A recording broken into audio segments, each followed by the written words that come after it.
क्या वाकई श्रापित है कोहिनूर हीरा? यहाँ श्राप का अर्थ इतिहास की उस बात से है जिसमें कहा जाता है कि जिसके पास कोहिनूर है उसकी बर्बादी तय है।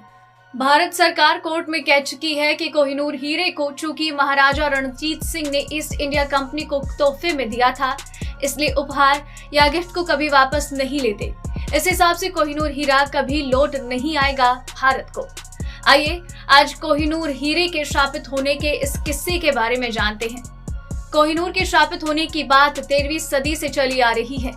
हीरे के सफर की शुरुआत काकतीय वंश के साथ हुई, जहां से कोहिनूर तुगलक वंश के पास आया। उसके बाद ये हीरा मुगलों के हाथ लगा। इतिहास गवाह है कि जिसके पास ये हीरा पहुंचा, शुरू में उनका वर्चस्व खूब परवान चढ़ा, लेकिन बाद में उनका बुरी तरह से अंत हो गया।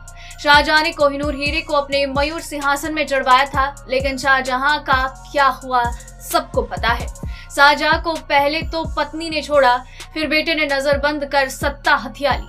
1739 में नादिर शाह ने इस हीरे को अपने कब्जे में लिया और कोहिनूर को पर्शिया लेकर चला गया। नादिर शाह ने इसकी भव्यता और खूबसूरती देखकर उसे कोहिनूर का नाम दिया। कोहिनूर ले जाने के कुछ साल बाद नादिर शाह की हत्या हो गई। नादिर शाह के बाद कोहिनूर हीरा राजा रणजीत सिंह के पास पहुंचा।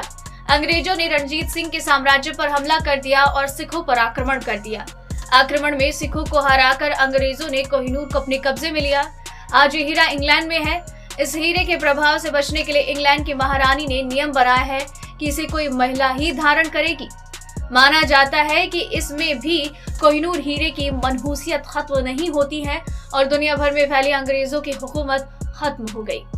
इसी तरह से और भी कई रोचक जानकारियां जानने के लिए चैनल के साथ बने रहिए। चैनल को सब्सक्राइब कर लीजिए। धन्यवाद।